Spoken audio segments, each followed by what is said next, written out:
라이먼 프랭크 바운이 쓴 오즈의 마법사라는 동화 많이 들어봤죠? 예, 오즈의 마법사. 예, 이 동화는 1900년에 처음 출간된 이래 영화와 만화 등으로 만들어지고 지금까지 많은 사랑을 받고 있습니다.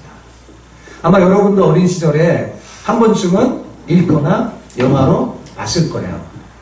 자, 여기에 도로시라는 여자 주인공 소녀와 함께 모험을 떠나는 세 캐릭터가 나와요.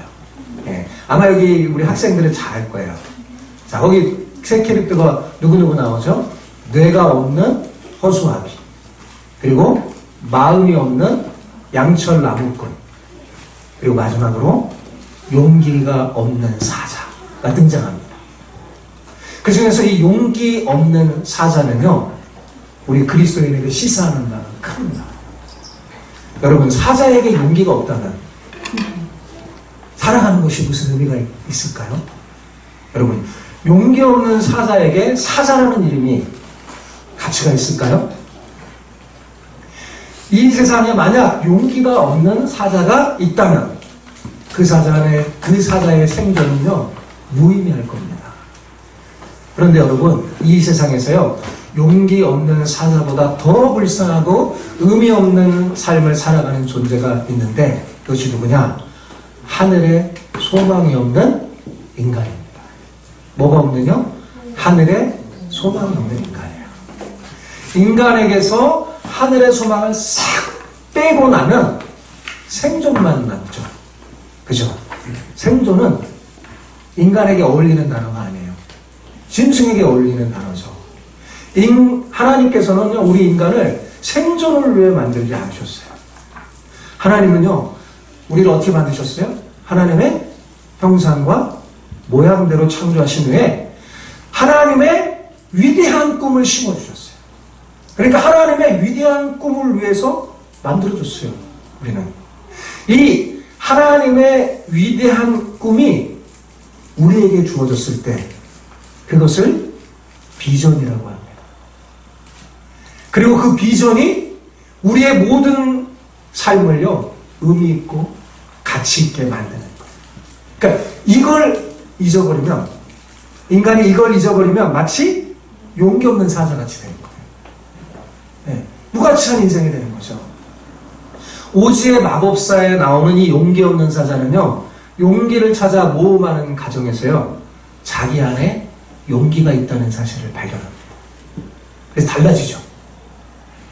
복음을 듣고 그리스도인이 된 우리 모두에게는요, 각자에게 허락한 하나님이 주신 비전을 발견할 수 있습니다. 그리스도인이 된 순간 우리는요, 하늘의 비전을 이룰 위대한 인생이 시작되는 거예요. 사실 오늘 설교 제목이 뭐예요? 위대한 인생의 시작. 예수님을 믿는 그 순간 저와 여러분은요, 위대한 인생이 시작되는 거예요. 우리는 내 자신에게 이 하늘의 비전이 있다는 사실을 발견해야 합니다. 그리고 여러분, 이 비전이 우리 인생의 가장 우선순위가 돼야 돼요. 그렇지 않으면 어떻게 되냐? 용기 없는 사자같이 불쌍하고 의미 없는 삶을 살게 됩니다. 마지막에 전도서 기자처럼 그렇게 고백하게 되는 거죠. 헛된 인생을 살았구나. 이렇게 되는 거죠. 여러분, 이 시대는 더 많은 물질과 쾌락을 얻는 것이 인생의 가장 중요한 목적이라고 착각하고 있습니다. 더 많이 벌어서 더 많은 쾌락을 누리는 것이 인생의 목적이 되어버린 것 같아요. 하나님이 주신 비전이 들어가야 할 그 자리에 물질과 쾌락이 자리하고 있게 되어버렸습니다. 문제는 그리스도인들이 마저 이런 세대의 풍조를 본받아서 마치 용기 없는 사자처럼 비전 없는 그리스도인으로 사는 사람이 많다는 데 있습니다. 이게 정말 한탄한 일이에요. 은유적으로 예수를 믿으면 우리는 사자와 같은 건데, 이 사자에게 용기가 싹 빠진 그런 그리스도인이 된 거죠. 여러분, 여호수아는 이런 상황에서 현대 그리스인에게 쓰여진 책이에요. 앞으로 저와 함께 이 여호수아를 함께 묵상하면서 하나님이 여러분에게 주신 하늘의 비전을 발견하길 바랍니다. 그리고 비전 있는 그리스도인으로 의미 있고 가치 있는 그런 위대한 삶을 살기를 축복합니다. 옆 사람에게 이렇게 오늘 축복하면서 인사합시다. 예. 비전 있는 그리스도인으로 의미 있고 가치 있는 위대한 인생을 살기를 축복합니다. 배우셨죠? 한번 해볼까요? 시작. 비전 있는 그리스도인으로 의미 있고 가치 있는 위대한 인생을 살기를 축복합니다. 네, 축복합니다. 일단 설교 끝나고 이거 딱 한 번 더 그렇게 인사해 보세요, 서로. 네. 여러분, 위대한 삶은요, 바로 하나님이 주신 비전을 발견하는 것부터에서 시작돼요. 비전은 우리가 만드는 게 아니에요. 하나님이 주시는 거예요. 네, 제가 여러 차례 설교에서 말했죠. 사람들이 착각해요. 자기가 만든 것, 자기가 생각하는 꿈이 비전인 줄 알아요. 그게 아니에요. 뭐야? 하나님이 주시는 것이 비전입니다. 그리고 그 하나님이 주신 것을 발견해야 해요. 사실 예수님 믿는 우리 모두에게 주셨거든요. 또 그거를 재차 발견해야 돼요. 이 시대는 비전 없이 살아가는 사람이 너무나 많습니다. 어떻게 사는 것이 인간다운 삶인지 알지 못하기 때문이죠. 그저 잘 먹고 잘 사는 것이 비전인 줄 알고 착각하고 살아가는 사람도 많아요. 특히 자신의 야망을 비전으로 착각하는 사람이 많이 있습니다. 여러분, 이 세상에서 발견할 수 있는 비전이란 다 이렇게 자기 욕심을 채우는 거예요. 이렇게 자기 욕심을 채우는 야망을 향해 막 달려가잖아요. 나중에 그 인생의 결말이 헛되고 헛되는 거예요. 불행한 결말이 되고 말 수밖에 없는 거죠. 그러나 진정한 불행은요, 우리 인생을 풍요롭고 가치 있게 만듭니다. 여호수아는요, 성경에서 가장 명백하게 하나님의 비전을 받아 성취하는 멋진 인생을 산 사람이에요. 우리는 그의 인생을 한번 교과서로 삼을 필요가 있습니다. 하나님은 여호수아를 통해서 우리를 여호수아처럼 세우시기를 원하시는 거예요. 그런데 여호수아는요, 참 암담한 시대에 태어났던 사람이에요. 그는 당시에 대제국이었던 이집트의 통치를 받고 있었던 이스라엘이라는 작은 나라의 민족의 후손으로 태어났어요. 여러분, 다른 민족의 지배를 받은 작은 민족의 후예로서 여호수아가 위대한 비전을 갖는다는 것. 자, 그게 쉬울까요? 어려울까요? 정말 어렵겠죠. 그죠? 이집트의 지배를 받는 작은 민족의 후손에게 그 미래는 뭐냐? 강제 노동에 시달리는 일밖에 없었어요. 그러니까 여호수아는 태어날 때부터 뭐로 태어났어요? 노예로 태어났어요. 노예의 미래는 그냥 끝없는 강제 노역이에요. 거기에 무슨 비전이 있겠어요?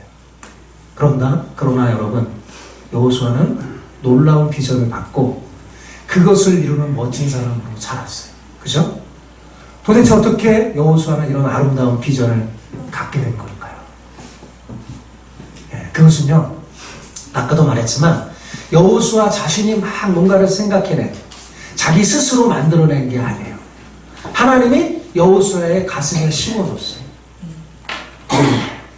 이 여호수아는 모세를 통해서 하나님에 대한 믿음을 갖게 됐고 가나안 땅에 대한 약속을 받았어요. 그리고 그걸 믿었습니다. 그는 그런 믿음 가운데 성장하면서 그 성장에서 하나님은 그에게 가나안 정복을 이끄는 지도자가 되는 놀라운 비전을 주셨어요. 오늘 비전을 받는 자예요. 하나님 앞에. 그의 비전은 여호수아의 인생을 정말 복되고 형통한 아름다운 삶으로 만들었습니다. 여러분, 이것은 여호수아만 특별해서가 아니에요. 우리 모두도 동일한 복을 누릴 수 있음을 믿습니다. 여러분, 복음은 우리에게 내세의 영원한 삶을 약속하는 동시에 이 땅에서 놀라운 하늘의 비전을 발견하고 성취하는 그런 축복을 발견하게 해줍니다. 그래서 복음은 하나님의 능력이 되는 거예요. 여호수아 하면 여러분, 떠오르는 이미지가 어때요? 여호수아. 용맹스럽고 강인한 지도자의 모습이 떠오르죠. 네, 여호수아. 실제로는 장수였으니까요. 그죠? 그런데 오늘 본문을 읽으니까 본문에는 어때요? 뜻밖에도 굉장히 불안하고 연약한 모습으로 등장합니다. 여호수아 1장 전체에서 가장 많이 등장하는 단어가 뭐냐면 강하고 담대하라. 강하고 담대하라. 이것이 반복돼서 나와요. 네. 왜 1장에 강하고 담대하라는 말이 반복돼서 나오는 걸까요? 특히 하나님이 3번이나 반복해서 여호수아에게 말해요. 강하고 담대하라. 지극히 강하고 담대하라. 네. 강조해서 나와요. 왜 이렇게 반복하며 강조하는 걸까요? 이것은 지금 여호수아가 어떤 불안한 마음에, 불안감에 붙잡혀서 마음이 약해져 있다는 사실을 반증하는 거죠. 그렇죠? 지금 강하지 않고 그가 뭐예요? 약하고 두려워하고 있다는 사실이에요. 이것은 우리가 기대하는 여호수아의 모습과는 상당히 거리가 멀죠? 예. 뭘 할 수 있습니까? 여기서 우리는 여호수아도요, 우리와 별반 다를 바 없는 연약한 인간이라는 사실을 알 수 있습니다. 그도 연약한 존재예요. 그도 위기 앞에 흔들리는 사람이에요. 여러분, 그렇다면 여호수아는 그 두려움에 사로잡혀 있는데 그가 이 두려움에 사로잡혀서 연약해진 그 이유가 뭘까요? 예, 오늘 1절에 보면 나오죠. 그 이유가 뭐예요? 그가 믿고 따랐던 모세가 죽었기 때문입니다. 모세가 누굽니까? 이스라엘의 아버지와 같은 존재예요. 영적 아버지죠. 여러분, 모세는 과거에도 없었고 앞으로도 존재하지 못할 만큼 위대한 영적 지도자였어요. 모세의 죽음은요, 여호수아에게는 충격이었어요. 그래서 여호수아가 두려움에 빠진 근본 이유가 뭐냐? 갑자기 위대한 지도자였던 모세가 죽었기 때문입니다. 정신을 못 차리는 거예요. 또 가나안 정복이라는 대과거를 앞에 두고 모세가 갑자기 탁 죽으니까 여호수아는 정신을 못 차리고 어찌할 바를 알지 못했던 거죠.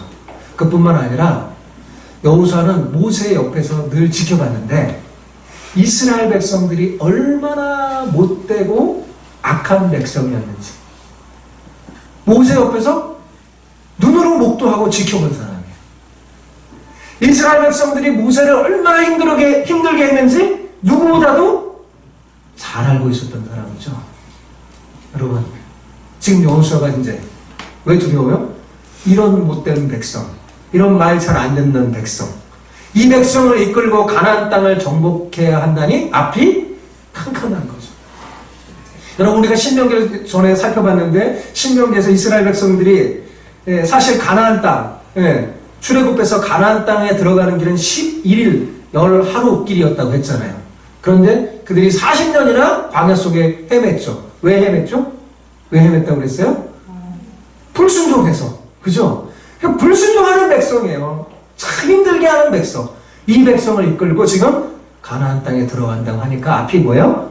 캄캄한 거예요. 네.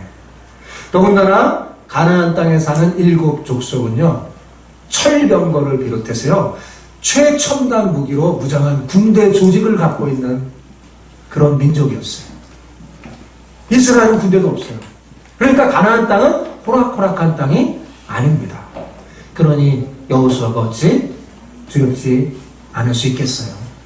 여러분, 이에 하나님께서 여호수아를 붙잡아 주십니다. 하나님께서 모세에게 말씀했던 것 같이 이제 여호수아에게 말씀하시며 비전을 붙잡게 만드는 거죠. 지금 여호수아는요, 여러분, 하나님의 음성을 처음 직접 듣는 거예요. 하나님이 모세에게만 말했는데 이제는 누구에게 말하는 거예요? 여호수아에게도 말하는 거예요. 자, 2절 3절 볼까요? 같이 읽어봅시다. 시작. 내 종 모세가 죽었으니 이제 너는 이 모든 백성과 더불어 일어나 이 요단을 건너 내가 그들 곧 이스라엘 자손에게 주는 땅으로 가라. 내가 모세에게 말한 바와 같이 너희 발바닥으로 밟는 곳은 모두 내가 너희에게 주었노니. 하나님께서는 여호수아에게 지금 이 이스라엘 백성들을 이끌고 어떻게 하라는 거예요? 요단을 건너 내가 너에게 약속한 가나안 땅으로 어떻게 해요? 들어가라. 이렇게 말씀하셨어요. 그러면서 그 이유를 3절에 말씀하는데 그 3절을 보면 약간 이상하다는 것을 발견할 수가 있습니다. 지금 이스라엘 백성들이 가나안 땅에 지금 들어갔나요? 안 들어갔나요? 들어갔어요? 안 들어갔어요? 아직 안 들어갔죠. 근데 거기 보니까 뭐라고 쓰였어요? 주었노니라고 과거형이 썼어요. 가나안 땅에 들어가서 아직 그 땅을 차지하지도 않았는데 하나님 뭐라고 그랬어요? 주었대요. 그 땅을 주었다고 과거형으로 썼습니다. 이상하지 않나요? 상식적으로 어떻게 써야 돼요? 줄 것이니. 너희 발바닥으로 밟는 것은 모두 내가 너에게 줄 것이니. 이래야지 맞잖아요. 그죠? 그러니 가라 그래야 되는데 줄 것이니 이렇게 쓰지 않고 뭐라고 썼어요? 주었노니 하고 과거형으로 썼습니다.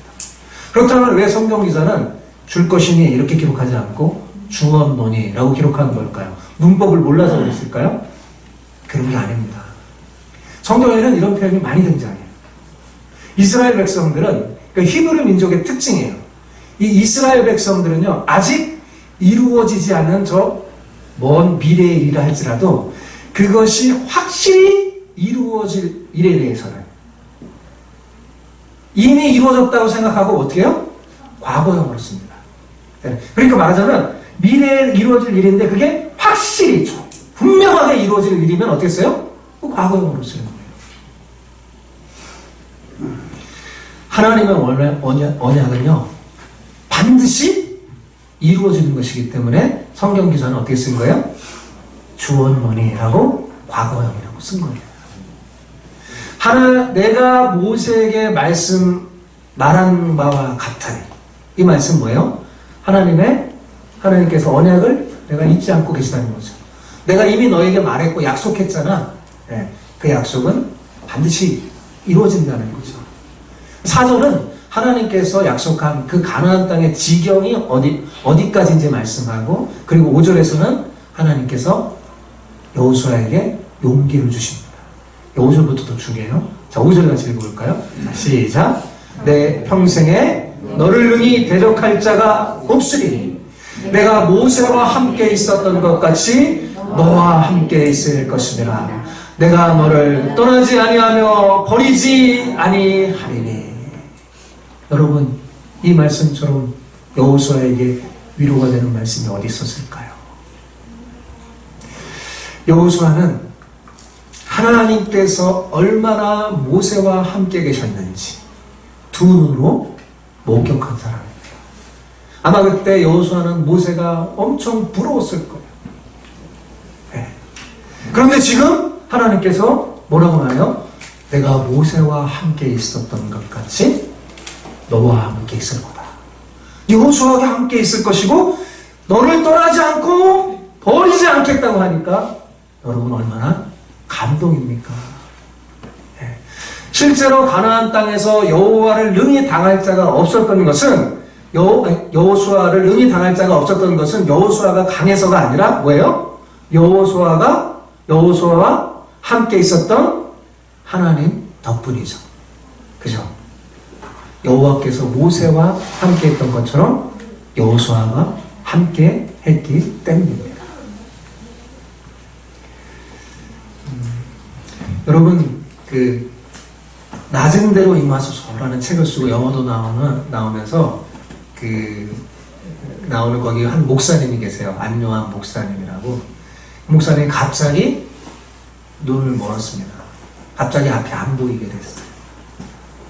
그러면 나름대로 자기의 꿈이 많고 인생에 나름대로 자기 비전이 있었는데 하루아침에 없어진 거잖아요.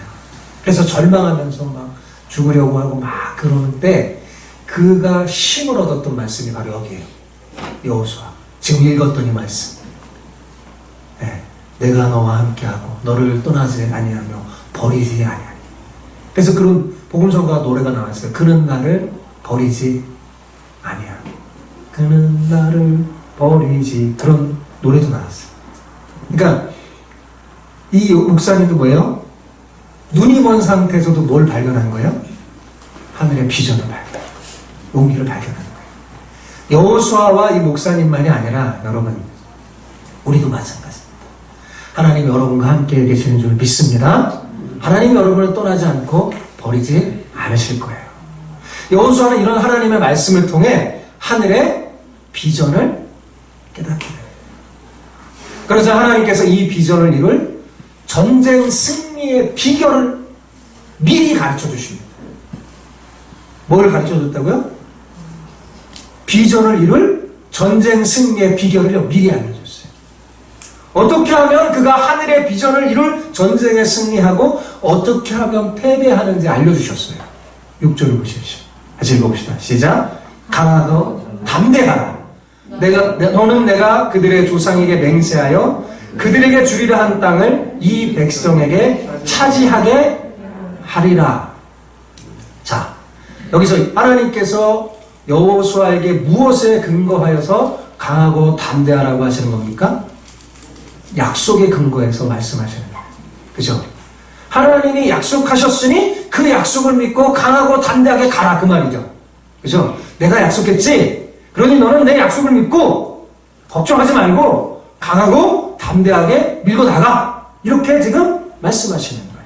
그런데 무엇을 하는 데 있어서 하나님의 약속을 믿고 강하고 담대하라고 말씀하는 걸까요?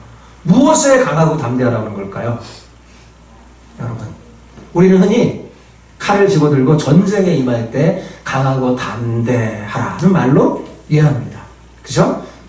그러나 7절을 보면요, 무엇을 하는 데 있어서 마음을 강하게 하고 담대해야 할 것인지 아주 분명해집니다. 자, 7절 다시 읽어봅시다. 시작. 오직 너는 마음을 강하게 하고 극히 담대히 하여 나의 종 모세가 내게 명한 율법을 다 지켜 행하고 좌로나 우로나 치우치지 말라. 네. 즉 하나님의 말씀을 지키는데 마음을 강하게 하고 담대하라는 거죠. 그죠? 하나님의 말씀을 지키는데.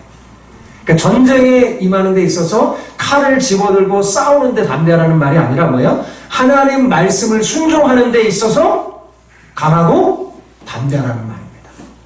자, 이해가 되십니까? 자, 8절을 보세요. 8절 읽어봅시다. 시작. 이 율법책을 내 입에서 떠나지 말게 하며 주야로 그것을 묵상하여 그 가운데 기록된 대로 다 지켜 행하라. 그리하면 내 길이 평탄하게 될 것이라 내가 형통하야. 예, 8절에 이제 표시해놓고 발표해주세요. 예, 핵심 구절이에요. 이게 전쟁 승리의 비결이죠. 자, 이상하게도 하나님께서는 전투력을 증강하고 전문적인 군사 훈련을 세우라고 말하지 않습니다. 오직 뭐 하라고 그래요? 말씀을 다 지켜 행하라고 말합니다. 그러면 형통하게 될 것이라고 말합니다. 그러면 전쟁에 승리하게 될 거라는 거예요. 비전을 이루게 될 것이라는 거예요. 자, 그런데 말씀을 잘 지켜 행하려면 먼저 하나님의 말씀인 율법책을 입에서 떠나지 말게 하며 주야로 묵상해야 합니다. 자, 여러분, 이 율법책을 내 입에서 떠나지 말게 하나 그랬죠? 자, 하나님의 말씀을 내 입에서 떠나지 말게 하려면 뭐 어떻게 해요? 내 입에서 항상 붙들고 있어야 된다는 거잖아요. 그죠? 항상 붙들고, 붙들기만 하는 게 아니라, 있기만 하는 게 아니라, 묵상해야 된다는 거예요. 그렇지 않으면, 세상에 속된 생각들이 막 우리의 머릿속, 생각 속에 다 들어와서요, 하나님의 말씀을 순종하지 못하게 만듭니다. 여러분, 묵상한다는 건 뭐냐? 묵상하는 것은요, 깊이 생각하면서, 하나님의 말씀을 깊이 생각하면서 그 속에 숨은 의미를 캐내는 거예요. 하나님의 의도를 발견하는 거예요. 내게 주신 하나님의 비전을 발견하는 거예요. 내 사명을 발견하는 거예요. 여러분, 묵상은 단순한 명상이 아닙니다. 명상하고는 차원이 달라요. 여러분, 사슴이 시냇물을 찾게 갈급한 같이 간절히 갈망하는 그 갈망이 이 묵상이라는 단어에 들어있습니다. 그러니까 이 묵상은요, 간절함이 들어가 있는 거예요. 자, 사슴이 물을 찾지 않으면 어떻게 돼요? 죽잖아요. 마찬가지로 내가 이 하나님의 말씀을 이 말씀을 묵상하면서 하나님의 뜻을 발견하지 못하면 마치 죽는 것 같은 그런 간절함으로 말씀을 생각하는 거예요. 그게 묵상이에요. 그냥 단순히 가만히 생각하는 명상이 아니란 말입니다. 현대 그리스도인은 깊이 묵상하는 이 습관이 되어 있지 못합니다. 조금만 깊이 들어가도 골치 아파져. 그래서 말씀을 잘 읽지 못하고 특히 또 묵상하는 건 더 못해요. 말씀을 깊이 묵상하는 것은요, 왜 묵상하냐? 하나님의 말씀이 깊숙이 내 삶에 들어가서 내가 그 말씀을 순종할 힘을 얻기 위해서 묵상하는 거예요. 무슨 말씀인지 알겠어요? 그러니까 하나님의 말씀을 잘 적용할 수 있도록 내가 묵상하는 거예요. 오늘날 하나님의 말씀을 우리가 잘 실천하지 못하고 순종하지 못하는 가장 큰 이유 중에 하나가 뭐냐? 바로 이런 깊이 있는 묵상이 없기 때문입니다. 말씀만 달달 외우고 공부한다고 해서요, 하나님의 말씀을 순종하는 게 아닙니다. 그것으로는 부족해요. 그렇게 되면요, 자꾸만 지식만 키우면, 하나님의 말씀을 공부하듯이, 세상 공부하듯이, 그렇게 지식만 키우면 어떻게 되냐면 머리만 커지고 교만해질 뿐입니다. 묵상을 해야 돼요. 묵상을 해야 돼요. 하나님의 말씀이 내 언어와 내 입술의 언어와 행동을 지배하도록 깊이 묵상해야 돼요. 그러면 하나님의 말씀에 순종할 힘이 생겨서 순종하게 되는데 그 순종을 통해서 뭘 경험할까요? 하나님의 형통을 경험하게 되는 겁니다. 여러분, 이것은 영원한 진리의 원칙입니다. 변함없는 하나님이 우리에게 주신 전쟁 승리의 비결의 원칙이에요. 이때만이 아니라 지금도 똑같은 거예요. 이걸 잊지 마시기 바랍니다. 9절에서는요, 이게 너무 중요하니까요, 앞에서 하신 말씀 하나님 반복하세요. 우리 하나님은요, 참 반복을 잘하세요. 우리 자꾸 잊어버리니까요. 9절 같이 읽어볼까요? 시작. 내가 내게 명한 것이 아니냐. 마음을 강하게 하고 담대히 하라. 두려워 말며 놀라지 말라. 내가 어디로 가든지 내 하나님 여호와가 너와 함께 하느니라. 여호수아의 불안을 떨치기 위해서 걱정하지 말고 명령대로 순종하면 잘 된다는 것을 재차 강조한 거죠. 상식적으로 전쟁하려면 여러분 어때요? 싸울 무기를 점검해야 되고, 군사 숫자도 살펴봐야 되고, 또 훈련도 해야 되고, 그죠? 전략도 짜야 되는데 하나님께서는 그런 거는 가르쳐주지 않고 뭐예요? 하나님의 약속을 붙잡고 순종하라고만 합니다. 그러면 된다는 거예요. 그러면 형통하게 될 것이라고 말합니다. 여러분, 여호수아가 이제 막 두렵고 놀라고 떨고 있는데 걱정하지 말라는 거예요.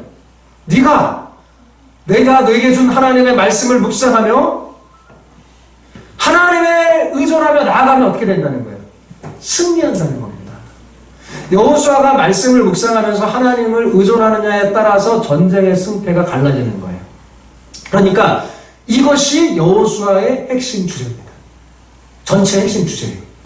이제부터는 하나님의 말씀을 따르면 어떻게 돼요? 그러면 승리하고, 말씀을 따르지 않으면 어떻게 돼요?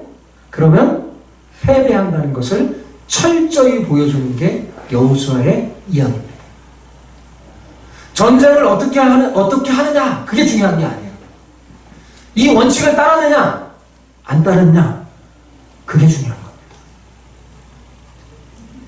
여러분, 가나안 땅은요, 총칼로 점령하는 땅이 아니라 하나님의 약속을 붙잡고 순종하는 땅이라는 것을 기억하시기 바랍니다.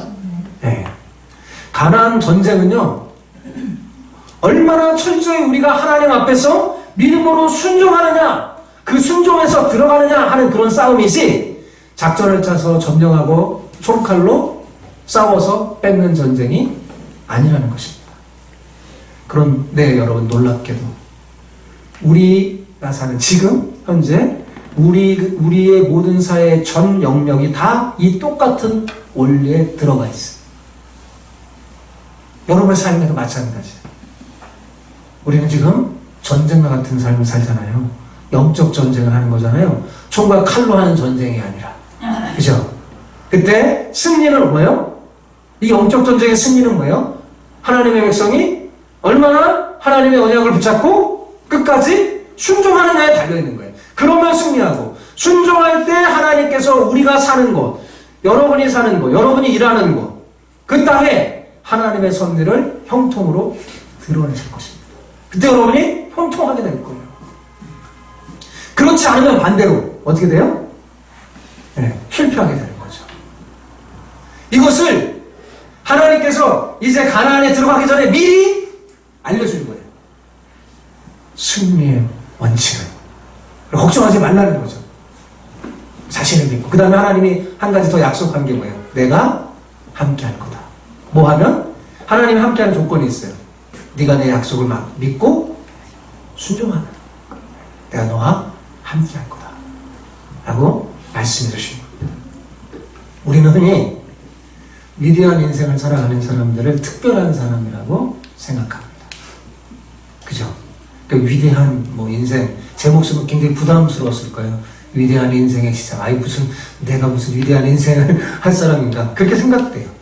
우리는 스스로 나 같은 사람은 위대한 인생을 살 수 없다고 생각합니다. 그러나 여러분, 처음부터 위대한 사람으로 태어난 사람은 하나도 없습니다. 성경이 위대한 인생을 살았다고 평가하는 사람들 가만히 보면 다 평범한 사람들이에요. 진짜 위대한 인생은요, 하나님이 평가하는 거예요. 네. 비전을 발견하고 성실한 믿음으로 나아간 것이 그들을 위대한 인생으로 만든 거지, 그들이 처음부터 위대한 사람이 아닌 겁니다. 하나님은요, 우리 모두를 위대한 인생으로 초대하고 있어요.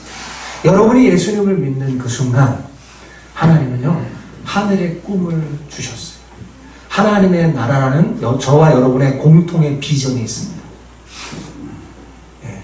우리는 하나님의 나라를 이룰 위대한 비전을 갖고 있는 사람인데, 그러면서 그 하나님의 나라를 구체적으로 어떻게 이룰지 주시는 각자의 비전은 여러분이 발견해야 되는 거예요. 여러분 스스로 발견해요. 나는 나이가 많이 들어서 아니에요. 여러분, 하나님의 사람은 늙어도 진액이 풍족하고 빛이 청청해요. 하나님의 놀라운 그 영광을 드러낼 수 있는 사람입니다. 네. 비전이 있음을 잊지 마시기 바랍니다. 여러분은 위대한 인생을 살 수 있어요. 복음을 통해 예수님을 믿고 그리스도인이 된 우리 모두에게는요, 위대한 인생의 길이 열려져 있습니다.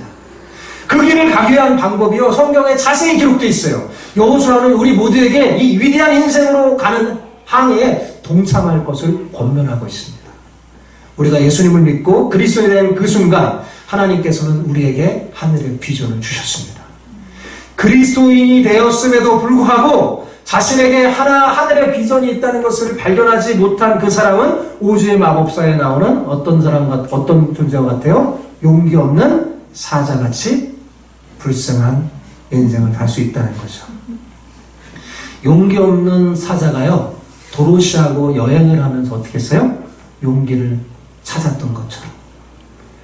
저와 함께 여호수아서를 여행하면서 여러분 모두 하나님이 주신 비전을 찾기 바랍니다. 그래서 용기 있는 사자 같은 그리스도인이 되어 위대한 인생을 시작하기를 축복합니다. 사랑하는 성도 여러분, 우리가 이 비전을 이루는 과정에서 꼭 따라야 할 원칙이 있다는 사실. 자, 그 원칙 잊지 않았죠? 잊어버리지 마시기 바랍니다. 우리가 예수님을 믿은 후에 얻게 될 이 비전은 하나님의 말씀을 순종할 때 성취되는 거예요. 그때 형통하게 되는 거예요. 당장의 성공보다 훨씬 중요한 건 뭐냐? 하나님의 말씀이라는 분명한 원칙입니다. 여러분, 원칙이 없으면 자꾸 거짓과 유혹에 흔들리게 돼요. 그리고요, 비전을 이루는 데 실패하게 됩니다. 하나님의 말씀을 떠나면요, 자기 생각과 상황에 이끌려 잘못된 길로 빠질 수밖에 없어요. 그러니 하나님의 말씀을 온전히 붙잡기 바랍니다. 여러분, 여러분의 인생에 여러분이 또 싸워야 할 영적 전쟁의 승리의 비결을 미리 지금 여호수아를 통해 말씀해주고 있죠. 그 말씀을 잊어버리지 마세요. 하나님의 말씀을 주야로 묵상하면서 그 원칙을 여러분의 삶의 절대적인 기준으로 삼으시기 바랍니다. 그러면 내 길이 평탄하게 될 것이라, 내가 형통하리라 라는 이 여호수아의 말씀이 여러분의 것이 될 줄 믿습니다.